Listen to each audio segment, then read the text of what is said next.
रामगढ़ नगर का जिमीदार जीवनलाल एक बहुत ही लालची किस्म का आदमी था। उसने गांव के कई किसानों को ब्याज पर रुपए उधार दिए थे, जिनके बदले में वो उनकी जमीन अपने पास गिरवी रखता था। गांव के लोगों की मजबूरी का फायदा उठाकर बहुत ही ज्यादा ब्याज पर उन्हें पैसे दिया करता था। जिमीदार से एक बार जो किसान उधार पैसे ले लेता, वो उसके चक्रव्यूह में ऐसा फंसता कि जमींदार उसके खेतों को भी हड़प कर जाता। हालांकि गांव के लोग जिमीदार की इस बेईमानी से वाकिफ थे, लेकिन फिर भी कई बार मजबूरी के कारण उन्हें जिमीदार के पास पैसा उधार लेने के लिए आना ही पड़ता था। जिमीदार जीवनलाल के घर में उसकी पत्नी और 10 साल का बेटा भी था। सुनिए जी, आप ये गांव के किसान लोगों के साथ बेईमानी करना छोड़ दीजिए, नहीं तो ये बेईमानी की कमाई एक ना एक दिन आपका सर्वनाश कर देगी। क्या बोल रही हो? आजकल ऐसा ही चलता है। आखिरकार गांव के किसान खुद मेरे पास चल के आते हैं, मैं थोड़ी उन्हें पैसे देने के लिए उनके घर जाता हूँ। वैसे भी तुम अपने काम से मतलब रखो, मैं जो कर रहा हूँ वो बिल्कुल सही है। इसी तरह जिमीदार जीवनलाल की पत्नी उसे बार बार समझाती, लेकिन उसकी पत्नी की बातों को वो एक कान से सुनता और दूसरे कान से निकाल देता। उस नगर के कई छोटे बड़े किसानों की जमीनें जिमीदार जीवनलाल के पास गिरवी रखी हुई थी। मुसीबत के समय में लिए गए उधार को ब्याज लगा लगा कर पहाड़ जैसा ब्याज बनाने में माहिर थे जीवनलाल।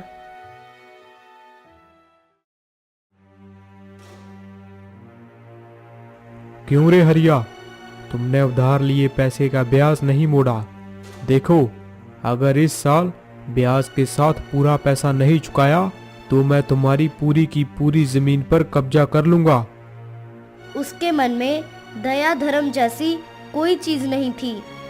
एक बार जो किसान जीवनलाल से कर्ज ले लेता तो वह सारी जिंदगी अपने खेतों में उसका मजदूर बनकर रह जाता।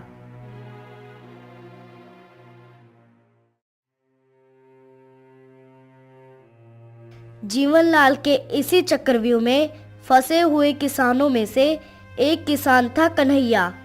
कन्हैया दिन रात मजदूर की तरह से जिमीदार के खेतों में काम करता, लेकिन मजदूरी के नाम पर उसके हाथ हमेशा खाली ही रहते। कन्हैया का एक जवान बेटा था, मनोहर। मनोहर अक्सर अपने पिता को जिमीदार के खेतों में काम करते हुए देखता तो उसका खून खौलने लगता। पिताजी, आप पूरा दिन जीवनलाल के खेतों में काम करते हो, फिर भी मजदूरी इतनी नहीं मिलती है कि हम भर पेट खाना खा सकें। क्या बताऊं बेटा, मैंने 8 साल पहले जिमीदार से कर्ज लिया था और तब तेरी बहन की शादी की थी। तब से मैं जिमीदार का कर्ज उतारने की कोशिश कर रहा हूं, परंतु ना जाने कि जिमीदार के खेतों में ऐसा क्या जादू है कि इतना पैसा लुटाने के बाद भी बड़े ही मुश्किल से ब्याज ही पूरा हो पाता है, जबकि असल पैसा उतना का उतना ही खड़ा है। पिताजी, मुझे पक्का यकीन है कि जिमीदार के हिसाब किताब में गड़बड़ है। वो हम भोले भाले गांव के किसानों को मूर्ख बना रहा है। बेटा, शायद तुम सही कह रहे हो, लेकिन हम गरीब लोग कर भी क्या सकते हैं। लगता है हमारी किस्मत में जिमीदार के खेतों में काम करना ही लिखा है।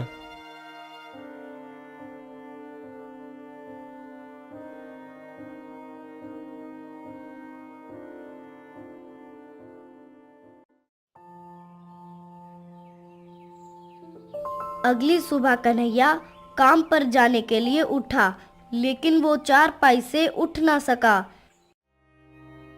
मनोहर ने देखा कि उसके पिता की तबीयत ठीक नहीं थी। एक तो गरीबी की मार के कारण कन्हैया को अच्छी खुराक नहीं मिल पा रही थी, दूसरी तरफ दिन रात की मजदूरी के कारण उसकी हालत काफी खराब थी। तभी गांव के वैद्य को बुलाया। वैद्य ने दवा दे दी और कुछ दिन के लिए आराम करने को कहा।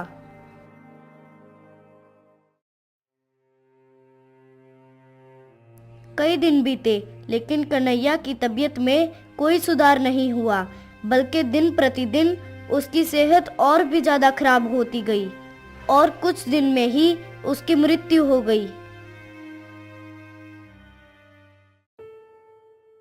एक दिन वो भी आ गया जब कन्हैया के बेटे ने फैसला कर लिया कि वह अपने पिता की मौत का बदला जिमीदार जीवनलाल की हत्या करके लेगा। मनोहर के सिर पर अब खून सवार था। मनोहर ने जिमीदार के घर की निगरानी करना शुरू कर दिया। वो जिमीदार के घर की हर खबर रखने लगा ताकि जब भी मौका मिले वो जिमीदार को मौत के घाट उतार सके। एक दिन उसे पता चला कि आज रात जिमीदार अपने घर पर बिल्कुल अकेला रहेगा। यहाँ तक कि जिमीदार के नौकर चाकर भी उसके घर पर नहीं रहेंगे। मनोहर एक खंजर लेकर आधी रात के समय जिमीदार के कमरे में घुस गया। जिमीदार के कमरे में घुसते ही उसने खंजर से वार कर जिमीदार को मौत के घाट उतार दिया। लेकिन जिमीदार के 10 साल के बेटे ने मनोहर को जिमीदार की हत्या करते हुए देख लिया था। वो चीखा चिल्लाया, परंतु मनोहर बहुत ही तेजी के साथ वहां से भाग निकला। दौड़ता दौड़ता वो रात के घने अंधेरे में कहीं अवजल हो गया।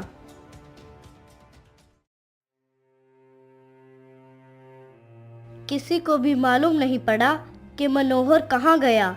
उस दिन के बाद से किसी ने भी मनोहर को उस गांव में नहीं देखा।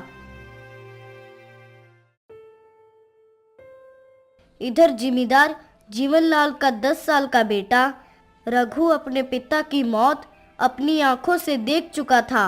वो बहुत ही ज्यादा क्रोध में था। जिमीदार की मौत के बाद उसके बेटे रघु की परवरिश अब जिमीदार की पत्नी पर थी। माँ ने अपने बेटे का पालन पोषण बहुत ही अच्छी तरह से किया, लेकिन जैसे जैसे रघु बड़ा होने लगा उसके मन में अपने पिता की मौत का बदला लेने की भावना और भी ज्यादा बढ़ने लगी। माँ, जब मैं बड़ा हो जाऊंगा तो मैं अपने पिता के हत्यारे को नहीं छोड़ूंगा। नहीं बेटा, ऐसा नहीं बोलते। जो हो चुका है उसे भूल जाओ। तुम्हारे पिता के साथ जो भी कुछ हुआ वो उनके कर्मों का फल था।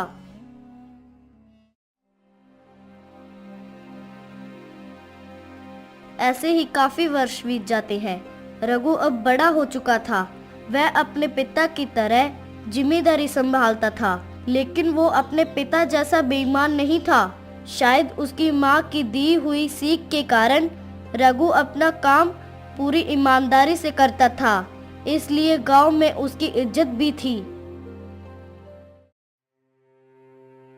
लेकिन रघु का मन हमेशा अशांत रहता था। उसे अपने पिता की याद आती और बदले की भावना उसे बेचैन कर देती।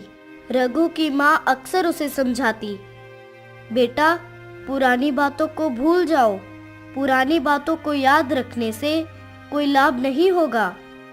परंतु रघु पर इन बातों का कोई असर नहीं होता। एक दिन की बात है। रघु की मौसी रघु के घर पर आई। उसने रघु की माँ को परेशान देखकर कहा, बहन, आखिर ऐसा क्या कारण है कि तुम हर समय बेचैन रहती हो? बहन क्या बताऊं, परमात्मा का दिया हुआ सब कुछ मेरे पास है। धन है, दौलत है, नौकर चाकर है, परंतु मेरी परेशानी का कारण मेरे बेटे की बेचैनी है। वो हमेशा अपने पिता के हत्यारे के बारे में सोचता रहता है और बदले की भावना उसके मन को जलाती रहती है। मैं तो उसे समझा समझा कर थक गई हूँ, परंतु उस पर इन बातों का कोई असर नहीं होता। मेरी मानो तो बहना, रघु का विवाह कर दो। लड़का अब जवान हो चुका है, उसका विवाह हो जाएगा तो वो अपने घर गृहस्थी के कामों में लग जाएगा। उसके बाद उसे इधर उधर की बातें सोचने का समय नहीं मिलेगा। घर में बहू आ जाएगी तो तुम्हारे घर का माहौल भी शांत हो जाएगा। लेकिन बहन, मुश्किल तो ये है कि वो शादी के लिए भी तैयार नहीं होता। बहन, इस समस्या का समाधान तो हमारे गांव के बाहर आए हुए वो साधु महाराज अवश्य कर सकते हैं। मैंने उसके बारे में बहुत सुना है। पिछले 3-4 महीने से वो गांव के लोगों का दुख का निर्माण करता है। मुझे भी लगता है कि तुम्हें भी अपनी परेशानी को लेकर साधु बाबा के पास जाना चाहिए। वो अवश्य ही इसका कोई ना कोई हल निकाल देंगे। वैसे भी साधु बाबा बड़े ही सरल और सच्चे स्वभाव के आदमी हैं।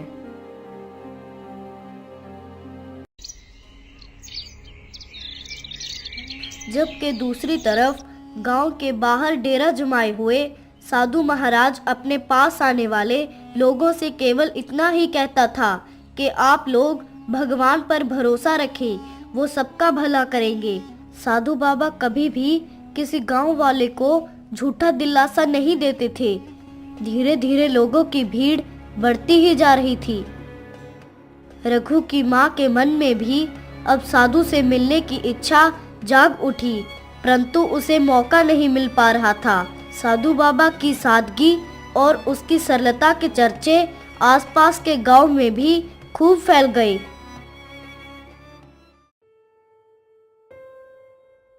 इसी बीच एक अजीब सी बीमारी गांव में फैलने लगी। यहाँ तक के वैद्य और हकीम भी इस बीमारी का इलाज नहीं कर पा रहे थे। तभी गांव के ही कुछ ढोंगी और पाखंडी लोग, जो बाबा की इस बढ़ती हुई प्रबलता से निराशा करते थे, क्यों ना इस मौके का फायदा उठाया जाए और इस साधु बाबा का खात्मा किया जाए। उन्होंने इस मौके का फायदा उठाया और गांव में यह अफवाह फैला दी। सुनो गांव वालों, साधु बाबा अगर 21 दिनों तक उपवास रखेंगे, ना ही पानी पिएंगे और ना ही कुछ खाएंगे, तो गांव की परेशानी दूर हो सकती है।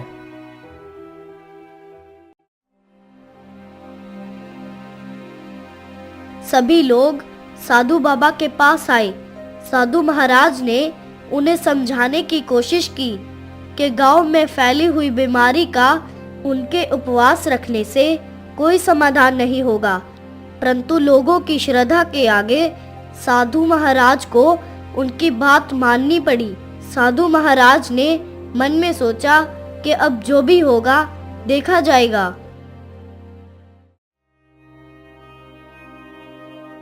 बाबा 21 दिनों तक बिना पानी और बिना कुछ खाए उपवास के लिए बैठ गए।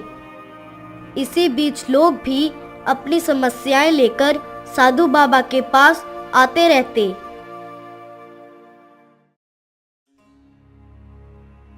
रघु की मां को भी एक दिन मौका मिला और वह रघु के साथ साधु महाराज के पास पहुंच गई। प्रणाम साधु बाबा, मेरे बेटे का मन हर समय बेचैन रहता है। मुझे पूरी बात बताओ, आखिर इसका मन बेचैन क्यों रहता है? तभी रघु ने अपने पिता की हत्या की सारी घटना उन्हें विस्तार से बता दी और यह भी बताया कि वो अपने पिता के हत्यारे से बदला लेना चाहता है।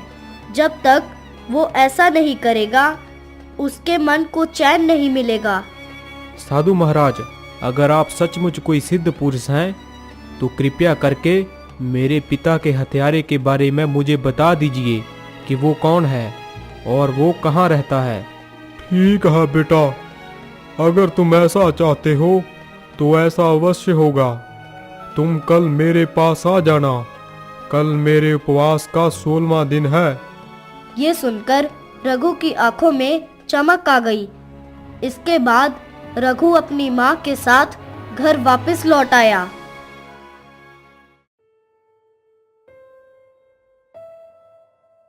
उस रात रघु को नींद नहीं आ रही थी।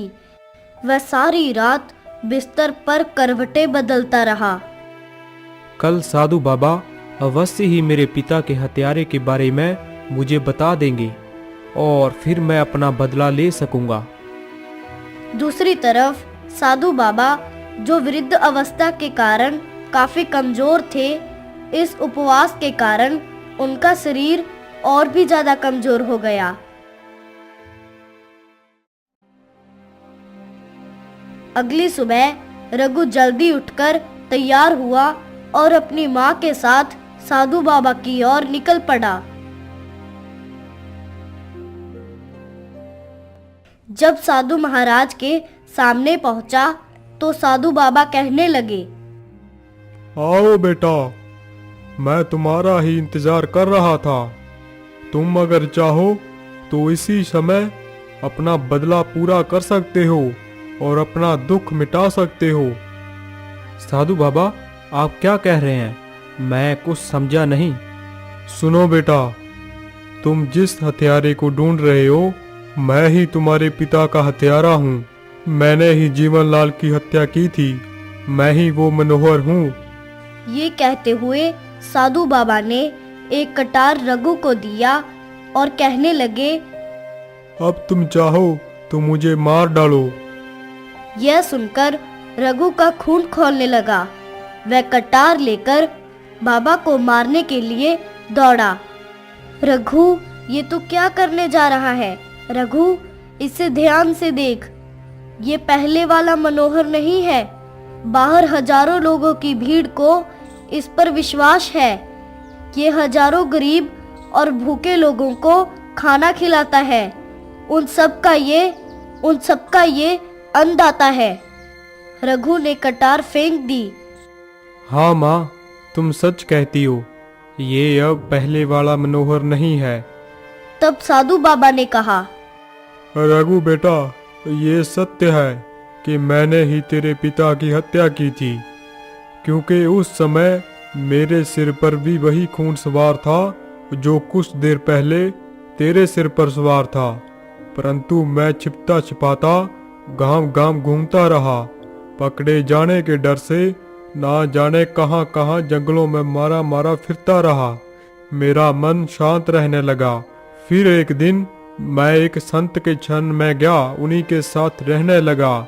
मैं कोई योग विद्या नहीं जानता, कोई चमत्कार नहीं जानता, ना ही मैंने आज तक ऐसा कोई दावा किया। ये तो इन गांव वालों की श्रद्धा है, जिसके कारण मैं 21 दिनों के लिए उपवास पर बैठ गया। मैं पहले से ही जानता था कि मैं उसी गांव में जा रहा हूं जहां मैंने जिमींदार जीवन लाल की हत्या की थी, और मुझे इस बात का भी पता था कि तुम जरूर मुझ तक पहुंच जाओगे। अब मुझे मौत का कोई भय नहीं है। इसके बाद रघु ने मनोहर को मारने का ख्याल अपने दिल से निकाल दिया। अब उसका मन शांत हो चुका था। वह अपने घर वापस लौट आया।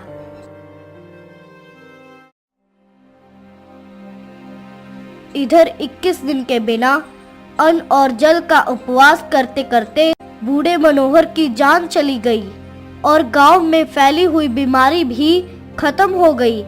तभी सभी गांव वालों ने मिलकर साधु बाबा के लिए एक समाधि का निर्माण किया। परंतु ये सच्चाई आज तक कोई नहीं जान पाया था कि ये साधु सालों पहले गांव में रहने वाला मनोहर ही था। रघु और उसकी माँ ने इस राज को हमेशा अपने मन में ही दबाई रखा।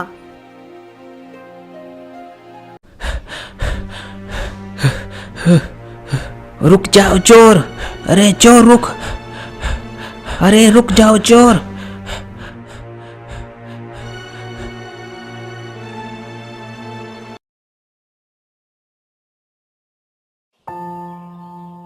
बहुत पुराने समय की बात है। कुंदनपुर राज्य में विद्याधर नाम का एक ब्राह्मण रहता था। विद्याधर बहुत ही गरीब था। लोगों के घर में पूजा पाठ करवाकर वो अपना जीवन व्यतीत करता था। एक दिन की घटना है।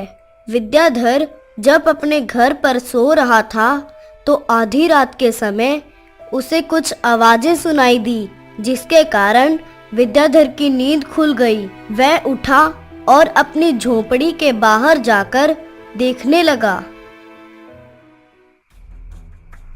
बाहर अंधेरा बहुत ज्यादा था, लेकिन जब उसने ध्यान से देखा तो उसकी झोपड़ी के बाहर दो आदमी बातें कर रहे थे।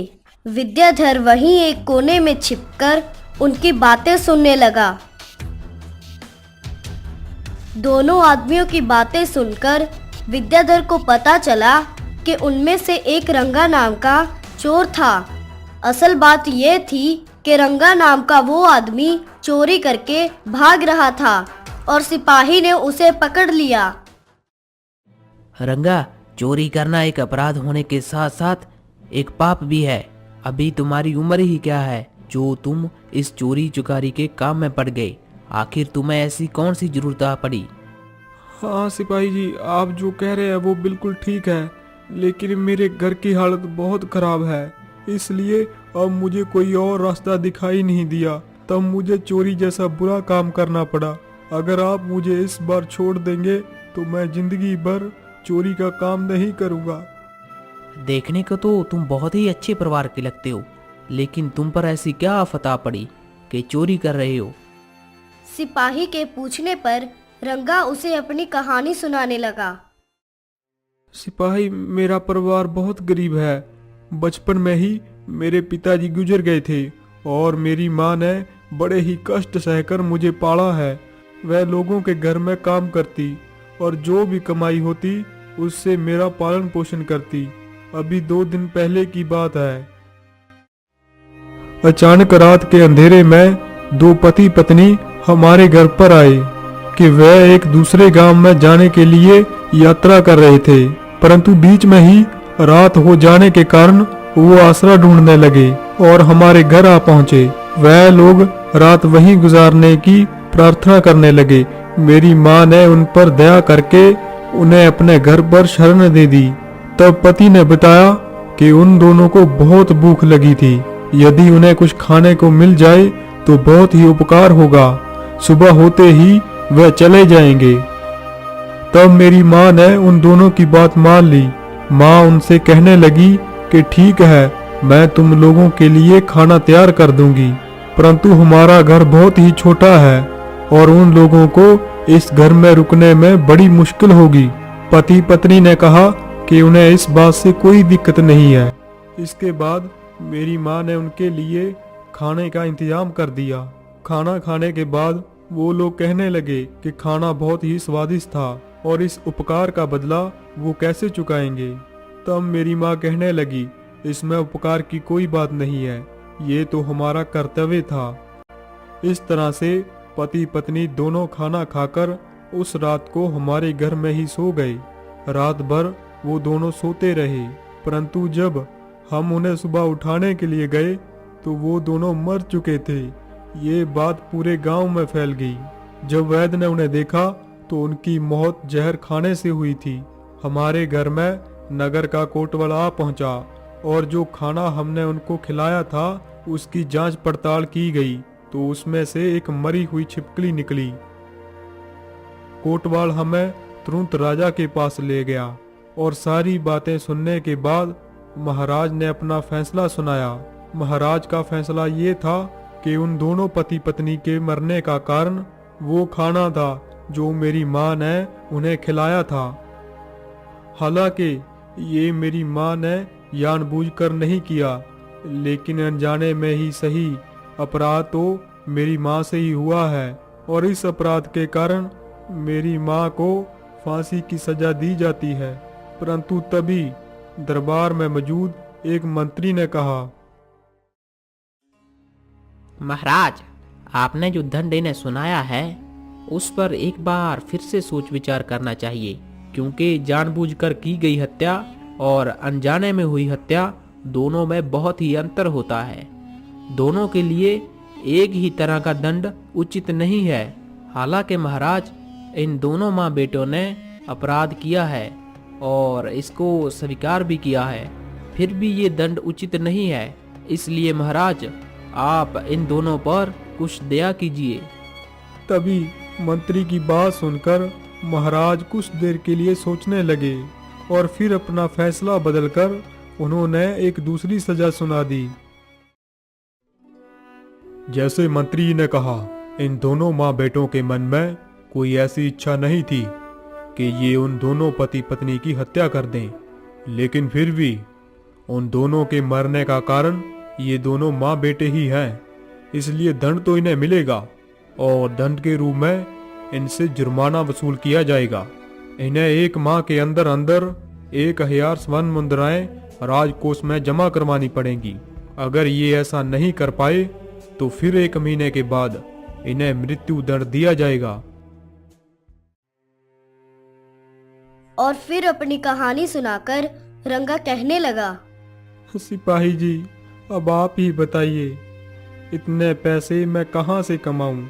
अपनी माँ को बचाने के लिए मैंने दिन रात मेहनत भी की, परंतु फिर भी केवल 100 स्वर्ण मुद्राएं ही इकट्ठी कर पाया और आज समय सीमा का आखिरी दिन है। अगर कल मैं 1000 स्वर्ण मुद्राएं जमा नहीं करवा पाया तो मेरी माँ को मृत्यु दंड दे दिया जाएगा। ऐसे में जब मुझे और कोई रास्ता नहीं सूझा तो मैंने चोरी करने का इरादा किया और जब आज मैंने चोरी कर ली तो रास्ते में आपने मुझे पकड़ लिया। ब्राह्मण विद्याधर जो उनकी बातें सुन रहा था, उसे रंगा पर बड़ा ही तरस आ रहा था। रंगा की बातें सुनकर सिपाही को भी उस पर दया आने लगी। वो रंगा से कहने लगा, देखो युवक, सचमुच तुम्हारी कहानी तो बहुत दुखदाई है, लेकिन तुमने ये जो चोरी का काम किया है ये बहुत ही बड़ा अपराध है। तुम चाहते तो किसी से उधार भी ले सकते थे। भैया आप ही बताइए, हमारी हालत को देखकर भला कौन मुझे 1000 स्वर्ण मुद्राएं उधार में देता, और मान लीजिए कोई दया करके मुझे दे भी देता तो मैं उस उधार को वापस कैसे चुकाता। रंगा की बात सुनकर सिपाही कुछ देर के लिए सोचने लगा और उसने कहा, हाँ ठीक है, तुम्हारी हालत को समझ रहा हूँ मैं। जो होना था वो हो गया, परंतु इसके बाद तुम कभी भी चोरी का काम मत करना। मैं खुद भी एक गरीब इंसान हूँ, मेरे जीवन में भी बहुत दुख है। इसलिए तुम ये करो, इन स्वर्ण मुद्राओं में से मुझे भी कुछ स्वर्ण मुद्राएं दे दो और चुपचाप यहाँ से चले जाओ।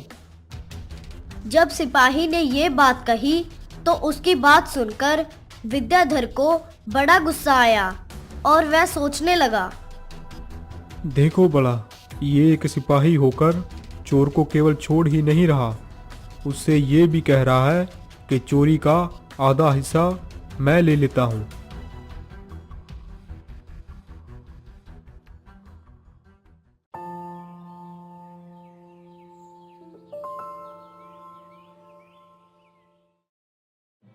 अगली सुबह ब्राह्मण विद्याधर दरबार में जा पहुंचा, क्योंकि उसे मालूम था कि आज फिर से महाराज इस मामले की सुनवाई करेंगे। परंतु वह चुपचाप जाकर वहां पर खड़ा हो जाता है और रात की घटना के बारे में किसी को नहीं बताता। तभी राज दरबार की कार्यवाही शुरू हुई।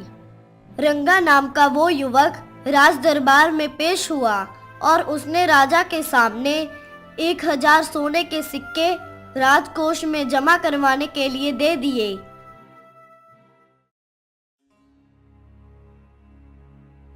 आप सब जानते हैं कि इस युवक ने दंड के रूप में 1000 सोने के सिक्के जमा करवा दिए हैं, इसलिए अब इसकी माँ को कारागार से मुक्त कर दिया जाए।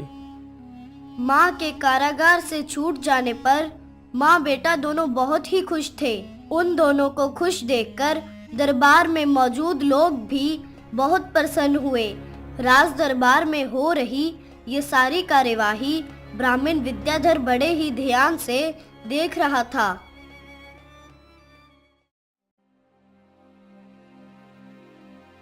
अगली सुबह जब राज दरबार लगा तो दरबार में एक व्यापारी पेश हुआ और महाराज से फरियाद करने लगा,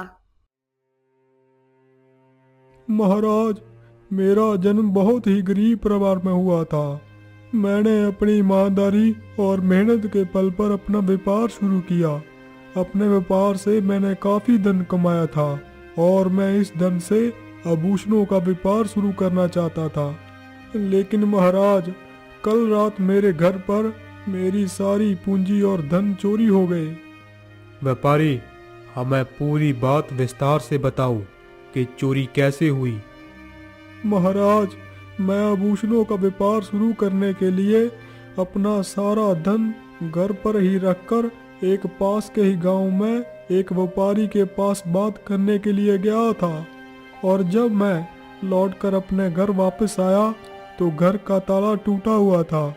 घर में जो भी धन और पूंजी थी वो गायब थी। ये बात सुनकर महाराज तुरंत कोतवाल को कहते हैं, कोतवाल जी, इस व्यापारी के घर पर जो चोरी हुई है तुरंत उसकी छानबीन की जाए और जल्द से जल्द उस चोर को पकड़कर पेश किया जाए। तब व्यापारी कहने लगा, महाराज, उस चोर को ढूंढने के लिए आपको कहीं जाने की आवश्यकता नहीं है। मेरे घर में जिसने चोरी की है उस चोर को मैं अच्छी तरह से जानता हूँ। क्या क्या तुम सच में उस चोर के बारे में जानते हो? अगर ऐसी बात है तो उसके बारे में हमें पूरी जानकारी दो। हमारे सैनिक तुरंत जाकर उसे पकड़कर हमारे पास लेकर आएंगे। महाराज, वो कोई और नहीं बल्कि कल जिस माँ को आपने छोड़ा था उसका बेटा रंगा है। उसने मेरे घर में चोरी की है और उसने वहां से चुराया हुआ धन दंड के रूप में आपके राजकोष में जमा करवाया है। इसी तरह से उसने अपनी माँ को भी छुड़वाया है। ये बात सुनकर महाराज कुछ देर के लिए सोच में पड़ गए।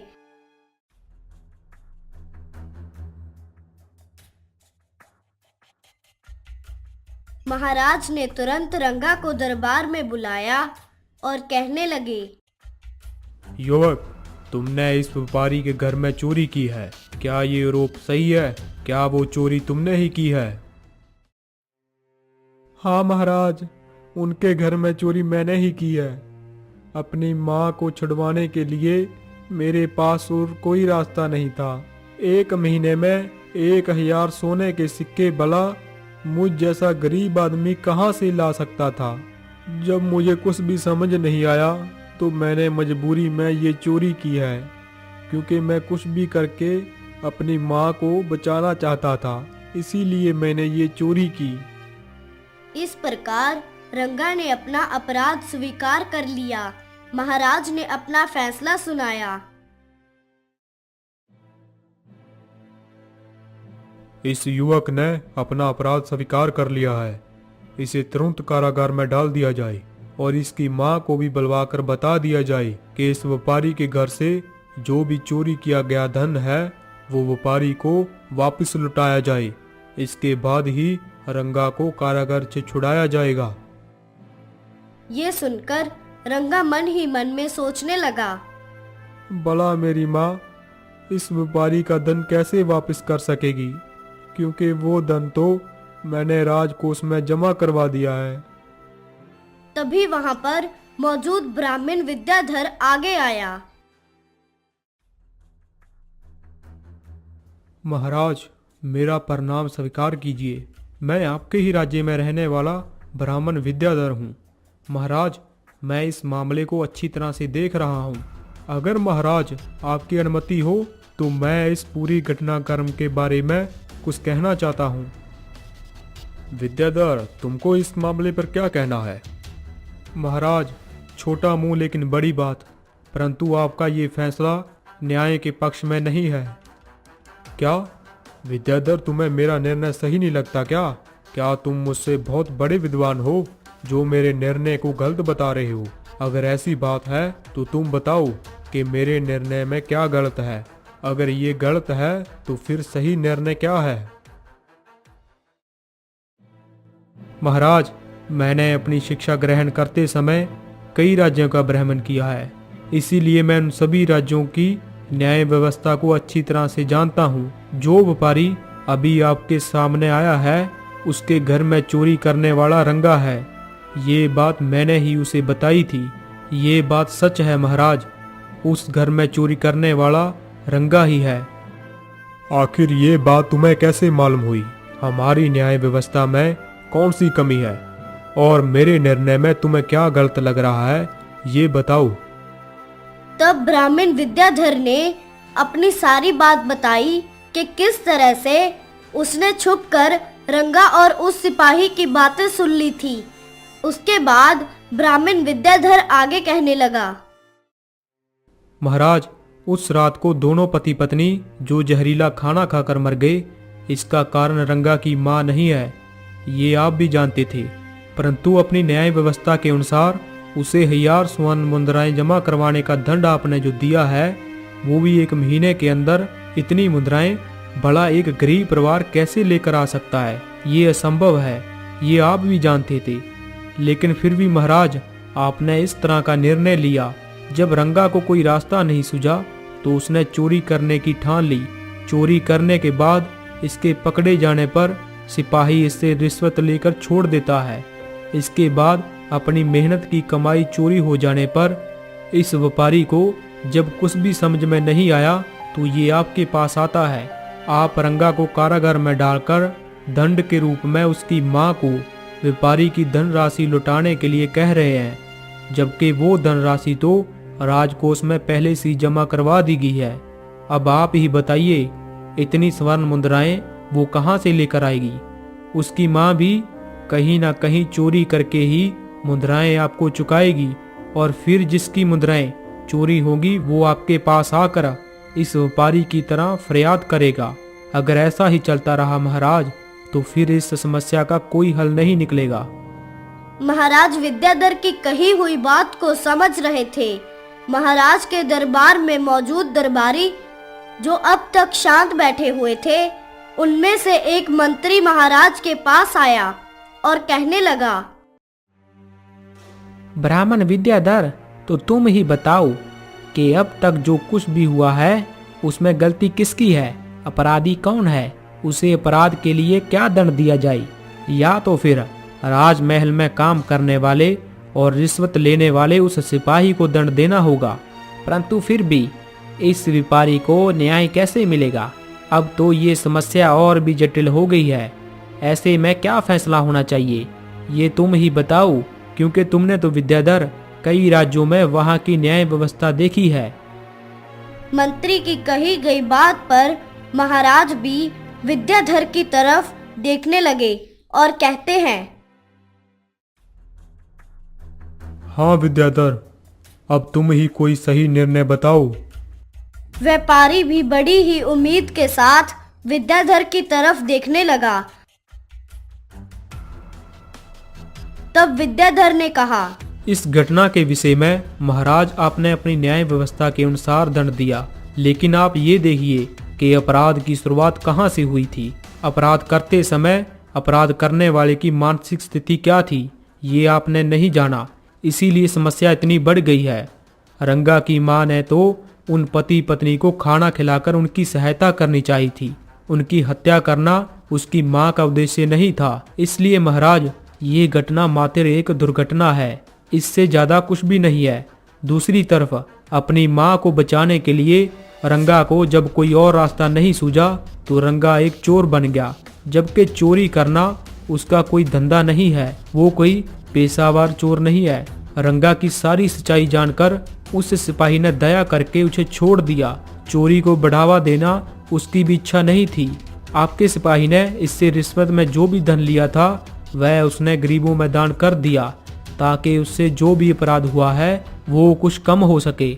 उसने अपनी इच्छा पूरी करने के लिए रिश्वत नहीं ली थी। तभी महाराज कहने लगे। विद्याधर, फिर तो तुम्हारे कहे अनुसार जितने भी लोग इसमें शामिल हैं वह सब बड़े लोग हैं, तो फिर ऐसे में अपराध किसने किया? महाराज, इन सब का कारण आप हैं। 2 अच्छे इंसानों को आपने मानसिक रोगी बना दिया, तो असल में अपराध तो आपसे हुआ है। आपने ये बिल्कुल भी नहीं सोचा कि एक गरीब माँ का बेटा 1000 स्वर्ण मुद्राएं कहाँ से लेकर आएगा, और जब 1000 स्वर्ण मुद्राएं वो लेकर आया तब इतने कम समय में वो 1000 स्वर्ण मुद्राएं कहाँ से लाया, ये भी आपने उससे नहीं पूछा। अगर उसी समय आपने रंगा को पूछा होता ये स्वर्ण मुद्राएं कहाँ से आई, तो ये समस्या यहाँ तक नहीं पहुँचती। आप इसे ऐसे समझिए महाराज कि खेतों में काम करने वाला मजदूर यदि सांप डसने से मर जाए तो सांप को दंड नहीं दिया जा सकता। वैसे ही उस खाने में छिपकली गिर गई, इसीलिए उन पति पत्नी की मृत्यु होगी। इसमें रंगा और उसकी माँ का कोई दोष नहीं है, इसलिए रंगा और उसकी माँ को छोड़ दिया जाए और रंगा से आपने जो भी जुर्माना वसूल किया है वह इस व्यापारी को लौटा दिया जाए। साथ में ही महाराज मरने वाले पति पत्नी के परिवार को आर्थिक सहायता भी दी जाए।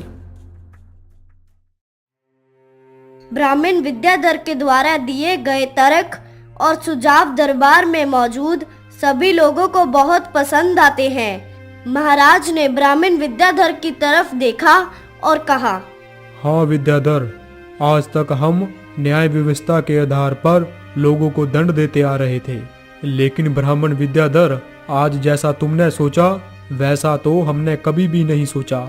आज से हम अपनी न्याय व्यवस्था में उचित बदलाव करेंगे और किसी भी अपराध के बारे में गहराई से सोचने के बाद ही कोई निर्णय लेंगे। और साथ ही साथ हम आज से ही तुम्हें अपने दरबार का न्याय अधिकारी नियुक्त करते हैं। महाराज की समझ में भी अब ये बात आ चुकी थी कि हर अपराध के लिए एक ही तरह का दंड नहीं दिया जा सकता। इसके बाद ब्राह्मण विद्याधर राजा के दरबार में न्याय अधिकारी नियुक्त हो गया और अपना जीवन बड़े सुख पूर्वक बिताने लगा।